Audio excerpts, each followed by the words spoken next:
And I also want to see if you want to go out on a date. So, And I also want to see if you want to go out on a date. So, Yeah, wait, what?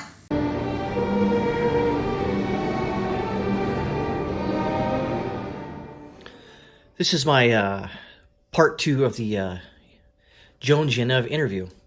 Don't have really much of a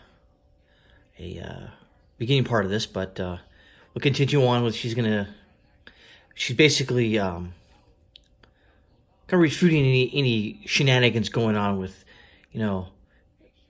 topless 12-year-olds with no adult supervision, I guess. But we'll continue with that. Event on well, sure. But what happens if an older person identifies as a 12-year-old? We have that too, right? That's true. We cannot be going around and policing gender or policing. We can't be going around policing gender. Okay. Fair enough. But can we go around and ensure that no one's abusing, saying that a man who's saying, well, I'm a 12-year-old girl. I think there has to be some sort of discretion or something. Something. Policing people. You see Alex's face right there? Oh my God. Anyways. By their age. If someone says they are a 12-year-old. What if they say they're blind and dump Drano in their eyes, though? Should we pay for that? I'm sorry? Let's talk about transabled. But I want to, I appreciate you coming on. I mean, most folks that we argue with will not actually come on. This is amazing show. And I also want to see if you want to go out on a date. So, see how that goes. We'll be right back, folks. Stay with us. Lovely lady. Yeah, no one's going to take that out of context, Alex. Ugh. I would have not led with that. Jessica Yaniv is a transgender from Canada. Oh, okay, it's Yaniv. And we only got this segment, maybe one more, so we got to move quickly here. I want to break this down. We have photos here in articles with you, at these events, or what are these events where you're in bathrooms? And I've got some of the tweets here and some of the things that you say here. What is this activism? What are you doing here? Yeah, all of those tweets, except for that middle one over there and the one on the right, are all fake, essentially. So, well, that's why I appreciate you coming on. Okay. So I saw those same tweets as well. Now she's saying 2 of them are correct and the rest of them are fake. That's totally possible, in all honesty, because people out there will, manipulate tweets and attribute them to people. And I'm not saying she's lying here. I'm not saying she isn't. It's just this is what she professes here. So let's continue.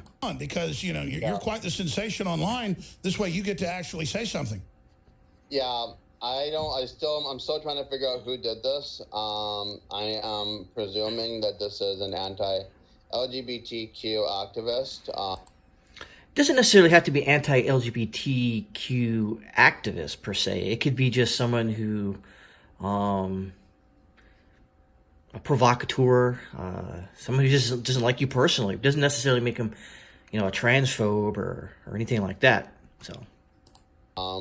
I kind of have my suspicions on who it is, but I'm not going to say exactly who because I can't. But no, I didn't write any of that. Except sure.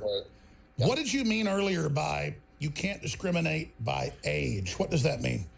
Well, what I mean by that is I'm going to give you an example. Last night, my mom tried to book me for a facial, and what happened with that is the person on the other side then asked her, how old is your transgender daughter?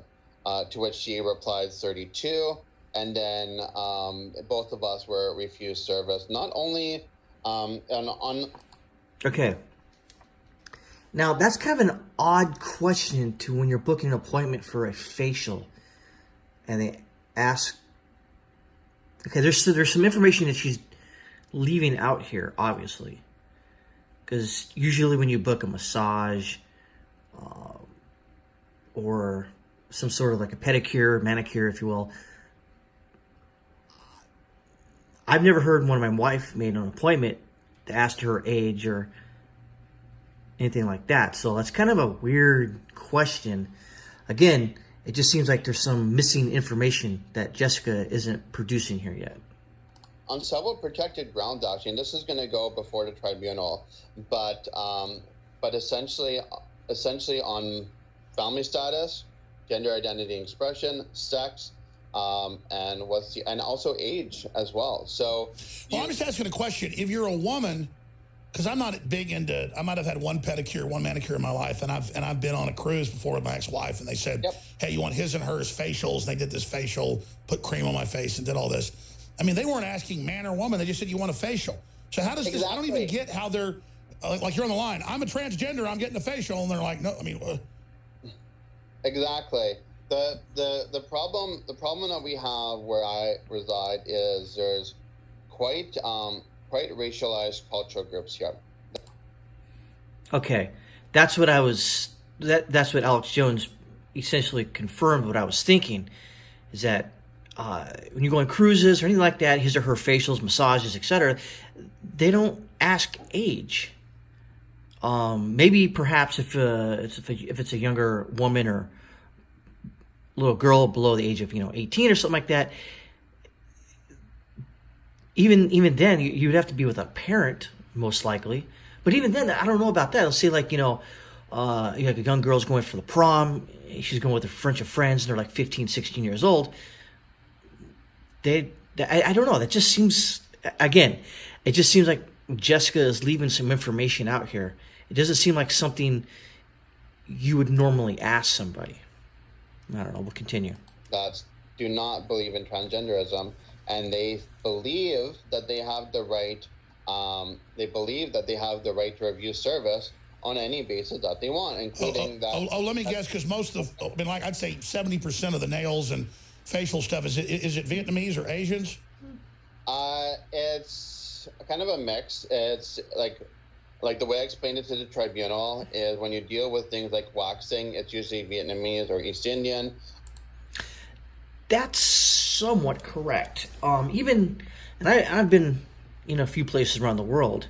When you go to, even in Central and South America, my wife has gone to some of these beauty salons, and sometimes they are Chinese, or I don't know exactly. I didn't ask them, but I assume that they're East Asian, if you will. I don't know what part of the what countries are, so I wouldn't assume, if you will. I try not to, at least, but I guess I assume that they're Chinese, which is oh my God, you assumed their race. Okay, sorry, but with that, but not all. So a lot of them they're the women from that certain country that I'm visiting and or living at, if you will. So again, there's some information she's still leaving out. Or Taiwanese. But in their culture, they're not, or any culture, you're not supposed to touch anybody's. If you're a woman, you're not supposed to touch another man's penis unless it's your husband. I know, but since when do we have a penis on our forehead? Wait, what? Since when do we have a penis on our forehead? Again, I think what Jessica's failing to understand here is that, yes, she's a transgender woman, but she still has male genitalia. You kind of want to let the esthetician know that, hey, I still got a dick and balls. Kind of would be important information, if you will, just for human civility, if you will. I mean, can you imagine if you're, a woman, performing these activities, and you look at Jessica and there's something up. You just know that she's not 100% woman, okay? But if you don't care, you don't care. But one of the questions you should probably ask is, do you still have, your Johnson and sack down there? It's kind of important. But again, I guess she doesn't seem to understand that I don't know. We'll see what she has to say here. So I don't understand that. Why would we want to make a woman? I'm just asking, why would we want to make a woman if it's her religious or cultural thing that maybe has been with one man in her life? I mean, even wild women I've known, right away aren't just ready to jump in the sack. Well, then how do you think a woman is ready to touch your? I just don't get that. But you see, here's the thing: if we start refusing people, if we start refusing people for things such as facials, just because we claim religion. Okay, again, Jessica, he's not saying rejecting because of facials.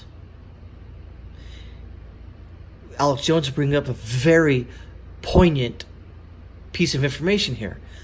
Let's say the woman has only been with one man in her life, and she only seen one, if you will. Maybe it's a sort of religious, cultural thing, and she does this job. You can't expect her to, start waxing an area where she'd be very uncomfortable with. Again, I go back to what I said earlier in my first video. Shouldn't women have the right to choose? I honestly think that she's failing to understand this, this concept here.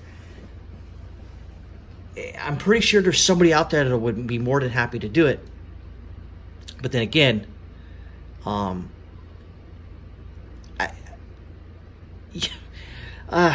don't know. This is even getting more weird than I thought it would. Then we run into a very, very, very dangerous precedent. Wait, you're saying facials. The case I saw was you wanted a bikini wax on your testicles, correct? And I also wanted an arm wax too, and I got refused service because.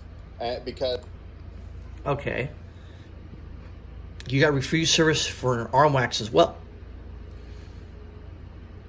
But I don't think Jessica, I don't think she would have been satisfied for just an arm wax. I think she would have demanded both, if you will. Because, again, going back to what I keep repeating over and over here, is that looking at Jessica, you automatically assume that this is either a real manly woman or a transgendered woman. And I think one of the most important things for Jessica to say is that, hey, I still have this. Is that okay? And if it's not, find someone who'll do it. I mean, I don't... Human civility, again. But apparently that kind of lost to her. As the respondents claim that they're Sikh and that their husband will not allow them to do service on a biological man. You see, this is... Listen, I don't want my wife touching other men's genitals. No, not about the genitals. What if my wife did bikini waxes? Yeah. Okay, and what if she did that, and then a dude, a man comes in who says he's a woman, and then he wants my wife to polish his Johnson? And in this day and age, with the BC Human Rights Code and the Canadian Human Rights Code, if someone identifies as a woman, they have to receive those gender affirming care services. That's the law. I don't think this is going to work out well because here's my deal. I don't mind and I don't hate somebody if they are a man who feel like they're a woman and their brain might be feminine or something, and there's genetics in it or whatever. There's some evidence that's going on. I don't hate anybody. But when they try to make other people comport to what they want, like almost all the sprinting, almost all the powerlifting from Australia to the U.S. to Canada is being won by biological men who have twice the size bones, twice the muscle on average. They even have their genitals, so they have testosterone. Well, biological men are going to win every competition in the world now, rendering women's sports obsolete. Whether it's basketball or football or hockey, it'll be all biological men, nice pretty hair, nice fingernails, but it'll be biological men, and women will be obsolete in sports. Is that inclusive? No, and that's actually where I agree with you. When it comes to things such as sporting competitions and such, and I had quite a discussion about this with a good friend of mine named Lynn. Especially in regards to the article you just pulled up. I don't agree with I don't agree with transgender identifying individuals going into sports and winning competitions when they still have a heavy level of testosterone. And I'm going to give you an example here. Before I transitioned, I had quite a high testosterone level, and then I started hormone replacement therapy. Okay, let's stop that because it was kind of like a long stretch of her talking. Okay, so let me get this correct. She wants estheticians, if you will, to wax her twig and berries and to totally accept it, but she's not on board with transgenders competing in women's sports. Okay. See, I don't know. It's kind of weird because she's kind of all over the place. She's 100% on one side, but when she comes, then she goes, well, I understand. That's why I'm not really supporting this. Yeah. And when you start hormone replacement therapy, those pills essentially eliminate your testosterone. Like what I had as was a level of 14, I now have a level of 1.2, for example, on my testosterone. So what I do believe is that these individuals can compete if their testosterone levels are below a certain number, that being like below 4 or even below. Okay, I'm going to end the video here, but I'm going to kind of react to what you just said. Still, when you're born a man or a woman, regardless of what you think in your head, men have higher bone density. They have a different muscle mass. Now, for instance, women can do more, have better abs, if you will. They can do more sit-ups. Case in point, in the Army, during the old Army physical fitness test, men and women were required to do, depending on the age group, required to do the same amount of sit-ups, depending on their age group. Running, they weren't, they didn't have to run as fast to get like 100% than men. Same thing with the push-ups. Men had to do more than women. So that just, it's not 100%, hey, this is 100% proof that, women are different than men. But men are different than women. Obviously, higher bone density, testosterone. Even if you go down to like what she says, the 1.2 parts per million of testosterone in your body, it doesn't matter. You still have the muscle mass, and especially if you're weight training, you're still gonna have the muscle mass of a man. Maybe not as much as testosterone, but anyways, I'll leave it there, and I'll be up with part 3 later tonight. So, woo, what a show.